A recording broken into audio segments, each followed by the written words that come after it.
Olha, ontem o papo que acontecia ali na Câmara é que a ameaça é a seguinte: se o Hugo Mota pautar a anistia, o pai dele vai ser preso. Esse era o papo que era a conversa ontem nos corredores ali no plenário da casa. Isso eu ouvi de mais de uma fonte, tá, Pitoli? Não foi uma fonte. A conversa que se tinha era: a ameaça a Hugo Mota é que caso ele paute a anistia, o pai dele será preso. Pois é, Brasil. Quando a gente acha que já viu de tudo, chega mais essa bomba aqui, denúncia gravíssima em Brasília. É por isso que o Hugo Mota até agora não colocou em pauta o projeto de anistia ali na Câmara dos Deputados. Chega agora essa denúncia aqui de que familiares do Hugo Mota, principalmente o seu pai, que também é envolvido na política ali em seu município, está sendo ameaçado diretamente por autoridades graúdas em Brasília, pessoal. O deputado aqui mostrou isso aqui agora, você vai ver essa matéria que ele falou ali, essa denúncia, porque estão fazendo ali uma chantagem à luz do dia ali em cima de Hugo Mota, e é por isso que muitas coisas não passam ali no Congresso em Brasília, não só na Câmara dos Deputados, mas também no Senado, porque eles têm rabo preso com o judiciário, e é por isso, pessoal, que o Brasil fica parado. Nós vimos isso acontecer desde lá de trás do Rodrigo Pacheco no Senado Federal e também com o Arthur Lira na Câmara dos Deputados. A política é mesmo suja nesse país. Confira agora aí. O deputado vai trazer para nós aqui em primeira mão. Olha essa denúncia, pessoal, que temos para trazer aqui. Dá um like nesse vídeo, se inscreva no canal, veja essa matéria e voltamos em seguida. Marcon, tem um outro assunto que eu quero tratar contigo que entendo ser decisivo para o Brasil, que é o PL da anistia. As informações que vão chegando, inclusive do ponto de vista do presidente da Câmara, Hugo Mota, e familiares, é que a coisa ali pode desandar. Tem ameaça, tem algumas coisas acontecendo num bastidor que não é o melhor para o PL da anistia, repito, do ponto de vista do presidente da Câmara, né, Marcon? Olha, ontem o papo que acontecia ali na Câmara é que a ameaça é a seguinte: se o Hugo Mota pautar a anistia, o pai dele vai ser preso. Esse era o papo que era a conversa ontem nos corredores ali no plenário da casa. Isso eu ouvi de mais de uma fonte, tá, Pitoli? Não foi uma fonte. A conversa que se tinha era: a ameaça a Hugo Mota é que caso ele paute a anistia, o pai dele será preso. Para quem não acompanhou, houve uma operação em Patos, cidade do pai dele, que é a cidade do pai dele no sentido que o pai dele é o prefeito, né, sobre questões de emendas e desvios de verbas. Pois bem, essa operação aconteceu, a gente não ouviu mais nada e ficou em stand-by. A mudança de postura do Hugo Aliás, Mota, Marcon, perdão, a operação aconteceu depois do jantar na casa do Alexandre de Moraes. ou seja, O jantar do meio da semana e a operação da Polícia Federal na sexta-feira na sequência, né? aliás, é uma operação feita quando não tinha câmara, né? Isso sempre é algo muito bem arquitetado ou é coincidência. Então, o que a gente tem hoje é que o Hugo Mota virou o coxo, né? O que a gente tem visto é que ele realmente virou as costas para a oposição. Ontem eu tive uma discussão com ele, inclusive no plenário, a gente estava votando ali aumento de cargos para o STJ, enfim. E aí ele quis patrolar, aí nós discutimos, enfim, a paciência da oposição também já está terminando. Então, na quinta-feira, amanhã, deve-se ter a reunião de líderes, né? Mais uma vez, os líderes devem indicar a consonância nas bancadas pró-anistia, modulada, como já foi dito, né? Que pegue as pessoas que... Inclusive, o ministro Alexandre de Moraes, só um parênteses aqui, ele falou, mas tu vê como é que o cara se sustenta em nada, né? Ele disse, se entrassem na tua casa e quebrassem tudo. Pois bem, e quem entrou ou ficou lá fora e não quebrou nada, ele não considera. Né? Ele esqueceu dessas pessoas, porque a grande maioria, Pitoli, não entrou e não quebrou nada. Não, Foram aquelas pessoas. e parte dessas pessoas foram encurraladas e jogadas para dentro dos prédios através da ação do helicóptero das forças de segurança que atiraram contra essas pessoas, Marcon. Exatamente, aí tu vê que a narrativa dele não se sustenta. Então, amanhã a gente deve ter essa reunião com mais essa indicação. Caso não seja, não tenha sucesso na indicação de quando será pautada a anistia, aí a gente já tem algumas ideias. Uma das ideias é entrar em greve de fome, viu, Pitoli? Eu vou te falar a verdade aqui. Eu participarei caso a oposição decida. Por quê? Se o Glauber, que agrediu uma pessoa dentro da Câmara dos Deputados, conseguiu que a sua anistia fosse costurada pelo Hugo Mota, inclusive o Hugo Mota marcou para amanhã, a CCJ, às 9 da manhã, para avaliar o caso do Glauber, muito estranho, porque ele sabe que às 9 da manhã de quinta-feira os parlamentares muitos já foram para suas bases.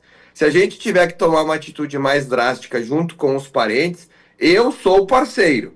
Eu não vou abandonar a causa. Então, assim, eu acho um papelão o negócio de greve de fome, mas se ele está pensando na vida dele, em detrimento à vida de centenas, milhares de pessoas, nós tiver que tomar uma atitude mais drástica, cara, eu não vou me furtar a luta, né? Eu vim para cá para defender quem não tem defesa. Então, outros parlamentares já sinalizaram, o próprio Gustavo Gayer tem dito que o Caveira, enfim, outros parlamentares já sinalizaram. Se nós tiver que ficar lá dentro para cumprir o que a maioria deseja, em detrimento à prisão do pai dele, bom, paciência, né? Ele vai ter que tomar uma decisão. Ele vai matar 30 deputados e mais um monte de parente de vítima do STF, ou ele vai tomar uma atitude respeitando a maioria da casa. É duro, viu, Pitoli?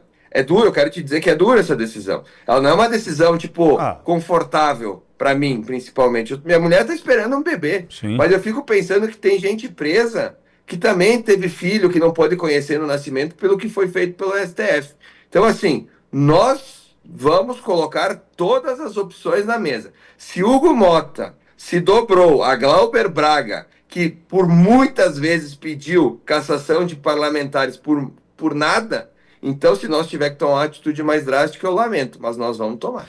E não para por aí, pessoal. Nós tivemos ali ontem na Câmara dos Deputados ali uma sessão onde o Hugo Mota foi interrompido porque acabou a paciência. Os deputados já estão de saco cheio com tanta enrolação e com a direita sendo passada para trás de manhã, de tarde e de noite. Então eles fizeram um desabafo. O Maurício Macron, inclusive, foi um que subiu ali e descascou ali o presidente da casa, e também tiveram outros deputados de direita que subiram ali também, porque chega, pessoal, já tá mais do que na cara do que eles estão fazendo ora com a cara do povo brasileiro, não é com a cara dos deputados, né? É com o povo brasileiro, porque tem ali centenas de pessoas que estão presas, precisando sair ali da prisão, seus familiares estão aguardando, e esse projeto de anistia está sendo passado aí por debaixo do pano aí, para ninguém poder pautar, justamente por causa do julgamento do STF em cima de Bolsonaro e dos outros 33 acusados ali, que já estão virando réus, né? Olha só que absurdo, pessoal. Eles vão falar aí na tribuna aí, nós voltamos em seguida. As redes sociais nesse momento borbulham em decorrência de uma pesquisa do Paraná, pesquisa que mostra o ex-presidente Bolsonaro, aquele que Barroso disse que derrotou, né? Não adianta mentir que não falou porque falou, em primeiro absoluto, 6 pontos à frente de Lula no eventual segundo turno. A petezada que está ouriçada na rede social está argumentando que a pesquisa é comprada, que a pesquisa não traduz a verdade. Aí eu fui atrás, presidente Charles, de olhar a pesquisa do segundo turno de 2022 do mesmo instituto. E pasmem, a pesquisa cravou na mosca o resultado eleitoral. Em 2022, 3 dias antes da eleição, a Paraná Pesquisa cravava 50,4 Lula, 49,6 Bolsonaro. O resultado foi dentro da margem de erro. Mas alguns petistas, presidente, não conseguem compreender, porque no mundo mágico que eles vivem, em um governo perfeito, a popularidade do líder corrupto deles está lá no chão. Nós poderíamos citar o desastre com as estatais, nós poderíamos citar como motivo o PLDO de 2027, que diz que vai faltar dinheiro para pagar a aposentadoria. Alô, alô, aposentados do Brasil, com essa administração vai faltar dinheiro para pagar a sua aposentadoria. E quem diz isso é o próprio governo federal. Nós poderíamos citar a inflação descontrolada, os juros nas alturas, mas, presidente, um dos grandes motivos que leva Lula a perder no segundo turno, mesmo estando como presidente, é que o Brasil virou definitivamente paraíso de bandido. Paraíso de bandido. Colega Belis, que me antecedeu aqui, falava sobre o rolo da ex-primeira-dama do Peru, condenada, pasmem brasileiros, a 15 anos de cana. Qual é o esquema? O da Odebrecht, o mesmo que financiou as campanhas petistas aqui no Brasil. E aí nós temos uma vergonha mundial trazida pelo jornal peruano dita: corruptos se protegem entre si. Quem está dizendo não é o deputado Maurício Marcon. Quem está dizendo é a imprensa peruana, dizendo que Luiz Inácio Lula da Silva mandou ao Peru um avião, presidente, pago com dinheiro público da Força Aérea Brasileira, para trazer uma corrupta para habitar aqui no nosso país. Já não basta toda a bandidagem de corrupção que a gente tem, agora nós vamos virar importadores de bandidos. Tenham certeza que esta mulher, junto com o seu marido, ex-presidente do Peru, eleito com dinheiro roubado dos brasileiros, tem muito a acrescentar sobre os desvios feitos por Luiz Inácio Lula da Silva e sua quadrilha nos anos que antecederam o primeiro e segundo mandato. Mas não para por aí, até porque no Brasil a monotonia não é uma normalidade.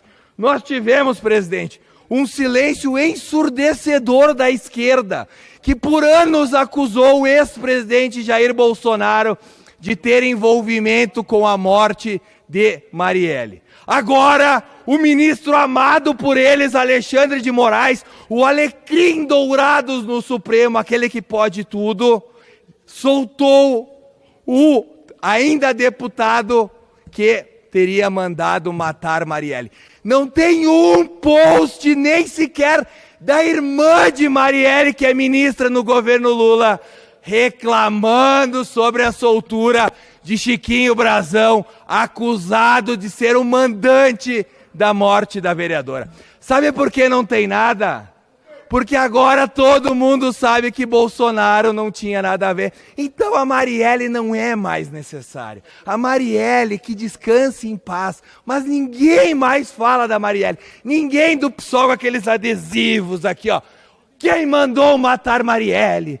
Nada, sem post, sem gritaria, sem nada. Porque Marielle não importa mais. Agora foi solta pelo ministro Alecrim Dourado, amor da vida da esquerda, e não se fala mais nada. Mas para fechar, senhor presidente, porque não para por aí, nós temos também o caso das drogas. O mesmo ministro Alexandre de Moraes diz ao mundo que um blogueiro de direita, refugiado na Espanha, cujo país disse: ele é um perseguido político, vale o mesmo que 52 quilos de cocaína, preso com um húngaro que deveria ser extraditado para a Espanha. O Brasil, senhor presidente, volto a dizer, virou paraíso de bandido. Aqui nós já mandamos uma mensagem clara para o mundo: venham para o Brasil, se refugiem nessa república de bananas, onde, se você é corrupto, você estará solto. Agora, se você é como a dona Dalgisa, de 65 anos, presidente, que foi apanhada ali no 8 de janeiro, sem nenhuma prova contra ela, 65 anos, sem passagem pela polícia. Ela trabalhava numa ONG para idosos em Brasília, está presa e seus advogados já alertaram. Ela irá se suicidar, pois está em depressão profunda. Para dona Dalgisa, o Alecrim Dourado e a esquerda querem cadeia eterna, mas para traficante e corrupto e assassino, como é o caso de Chiquinho Brazão, eles querem prisão domiciliar e todas as benesses que o Alecrim Dourado do Supremo pode oferecer. Isso é a esquerda, a coisa mais nojenta do mundo. E por isso, Jair Bolsonaro em 2026 será eleito e esse país terá rumo novamente. Obrigado, senhor presidente. Dizer ao presidente Bolsonaro: presidente, Deus existe. Deus está cuidando do senhor. Que as orações dos brasileiros estejam chegando ao nosso Deus através do nosso santo Jesus Cristo, e que o Senhor se recupere o mais rápido possível para vir trabalhar para os brasileiros. Senhor presidente, como eu estou pasmo, entristecido, eu já sou totalmente contra esse barbudinho mentiroso ex-presidiário. Mas agora, com essa mexida que ele deu aí, trazendo-os corrupta, ladra de outro país para dar asilo aqui no Brasil, eu acho que até a esquerda vai falar hoje mal desse barbudinho, porque não é admissível esse fato. Trazer ladrão do exterior para dar asilo no nosso país. E olha, gente, eu estou vendo aqui vários cidadãos que não são parlamentares aqui, ó. Sabe quem vai pagar a conta dessa ladra que está tendo asilo aqui? Sabe quem vai pagar a conta? O senhor e a senhora. Porque o dinheiro é nosso para cuidar de uma ladra que recebeu dinheiro do ex-presidiário Lula lá no Peru. E ela pediu asilo aqui. Aonde existe uma ladra pedir asilo aqui no país e o governo aceitar? É entristecedor para nós brasileiros. Que vergonha desse ex-presidiário fazer isso. Isso não é admissível, gente. Agora tem o outro lado. 8 de janeiro, tem vários brasileiros presos. E sabe quem é que estão presos? Idosas, avós, mães, idosos. Estão presos. Sabe o que eles realizaram? Um quebra-quebra. Como o PT é acostumado a fazer aqui. Como o PT tocou fogo no Ministério da Agricultura em 2017. Quebrou aqui a Câmara dos Deputados. E sabe quem foi preso deles? Brasil! Sabe quem foi preso deles? Ninguém. Ninguém. Agora, em 8 de janeiro de 2023, vários estão presos. Até quem usou um batom. Até essa senhora está presa. Ah, mas está em casa. Está presa. Se está com tornozeleira, é presa. E esses fatos envergonham o Brasil. E isso os brasileiros não querem. Essa injustiça nós não aceitamos. É por isso que nós estamos lutando pela anistia. O que nós queremos, Brasil? Precisamos do apoio dos brasileiros, de todo o Brasil. Nós que somos da direita, eu sou conservador, defendo a família, defendo os cristãos e a liberdade dos brasileiros. Estou lado a lado a esse povo, contra essas prisões. Inaceitável isso! Inaceitável! Por isso, estamos solicitando ao nosso presidente Hugo Mota, presidente Hugo Mota, paute o PL da anistia. Nós vamos beneficiar pessoas inocentes, mães inocentes, avós inocentes. Nós temos mães em Rondônia que têm 6 filhos. 6! Eu falei meia dúzia. E o marido está por aí, ela não sabe onde está há muito tempo, porque ele está condenado a 14 anos de cadeia. Uma mãe de 6 filhos, tem outra com 4 filhos. É uma vergonha. Nós queremos anistia já. Brasil, nos ajude, Brasil. Anistia já. Eu vim do Supremo Tribunal Federal, onde pela primeira vez assisti presencialmente a uma sessão, nesse caso da primeira turma, de julgamento. Na verdade, uma sessão de admissibilidade da denúncia do Procurador-Geral da República contra diversos supostos golpistas. E eu estive lá porque fui arrolado como testemunha por Felipe Martins, um dos denunciados, e juntamente com ele e seus advogados, outros advogados lá estavam, assisti a uma sessão que me deu profunda tristeza, senhor presidente. Profunda tristeza. Eu me pergunto como deixamos chegar a este ponto. Como a sociedade brasileira, incluindo a imprensa, incluindo as demais instituições, poder legislativo em especial, deixou chegar a esse ponto. Porque é triste ver um Supremo Tribunal Federal fora do controle. Um poder que não tem nenhum controle sobre si, perde o controle. E é isso que eu vi lá hoje, com muita tristeza, senhor presidente. Eu vi ministros do Supremo Tribunal Federal que criticavam no passado, quando advogados ou quando membros de outras instituições, atitudes que hoje chancelam, apoiam. A falta de acesso aos autos dos advogados, aliás, a falta de acesso ao celular, que não apenas os advogados, mas inclusive eu, como deputado federal, fui submetido. Ao chegar lá no tribunal, pela primeira vez mandaram lacrar todos os celulares de quem entrava para assistir àquela sessão de julgamento. Eu registro isso aqui na tribuna e farei uma reclamação formal à presidência da casa, assim como os advogados fizeram à OAB, desse verdadeiro absurdo do Supremo Tribunal Federal, da primeira turma, nesse caso, presidido por Zanin.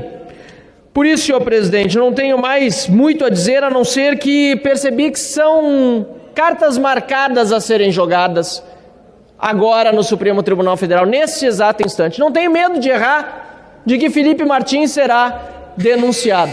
Não tenho medo de errar, de que, apesar de ainda em curso, tudo ali já está decidido, a sentença já está escrita.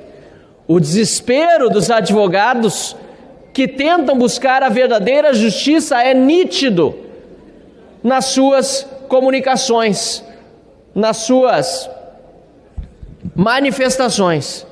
E eu, portanto, peço tolerância, senhor presidente, para poder encerrar essa manifestação.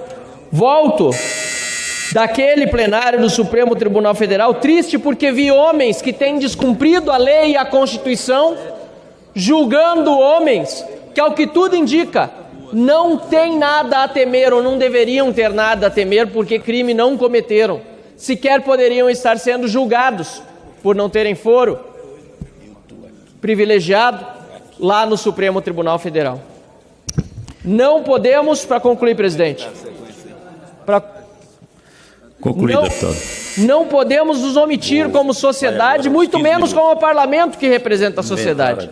Mas, infelizmente, é a omissão, repito, de imprensa, muitas instituições, inclusive aquelas que no passado tantas críticas fizeram às injustiças, ou não, mas fizeram críticas no poder em Brasília, e esse próprio parlamento, esses todos que hoje se silenciam, são, sem dúvida nenhuma, autores desse... Há tempos que o Supremo Tribunal Federal vem se excedendo, vem cometendo abusos de autoridade e arbitrariedades, mas o que aconteceu nos últimos 7 dias é sintomático e demonstrou claramente a ditadura que nós vivemos no Brasil, o manicômio jurídico que nós estamos vivendo. No dia 15 de abril, terça passada, a Justiça da Espanha negou a extradição de Oswaldo Eustáquio, que é um jornalista que está sendo perseguido pelo ministro Alexandre de Moraes por ter feito críticas ao STF. Ato contínuo, no mesmo dia, por birra, o ministro Alexandre de Moraes negou a extradição de um traficante para a Justiça da Espanha, alegando violação ao princípio da reciprocidade. Eu gostaria de saber quais são as equiparações de condutas entre um traficante e alguém que fez críticas ao STF. Aí no dia 20 de abril, nesse domingo, saiu uma matéria da The Economist falando sobre os excessos que vêm sendo cometidos pelo STF e fazendo duras críticas ao ministro Alexandre de Moraes. Um ministro que rasga a Constituição rotineiramente. Aí Barroso, presidente do STF, deu chilique e fez uma defesa enfática à atuação do STF, dizendo que o STF atua de forma ativa, como se o STF pudesse atuar de forma ativa, violando inclusive o princípio do juiz natural e o princípio em que o juiz ele deve agir por provocação, violando o princípio da inércia do judiciário. E fez uma defesa de Alexandre de Moraes, em que ele disse que o ministro defende, atua com empenho e coragem, com apoio de todo o tribunal e não individualmente. E aí vejam só, ontem, dia 21 de abril, o ministro Alexandre de Moraes determinou que Felipe Martins, caso ele seja filmado no seu julgamento ou nos arredores de Brasília, ele pode ser preso. Isso não é ele, não seria ele fazendo um vídeo, mas se ele for filmado por terceiros, ele pode ser preso. E hoje, inclusive, o próprio STF coletou os celulares de jornalistas e de todos que estavam presentes no julgamento no STF contra Felipe Martins, que está sendo julgado por ele ter ido para os Estados Unidos quando nunca foi. Um julgamento de um tribunal de exceção fazendo uma covardia contra uma pessoa que nunca saiu do país. Isso é inacreditável o que nós estamos vivendo. É um manicômio jurídico, um hospício, e que inclusive nesse hospício tem duas pessoas que precisam de tratamento. Barroso, porque é um narcisista patológico, e o ministro Alexandre de Moraes por sadismo.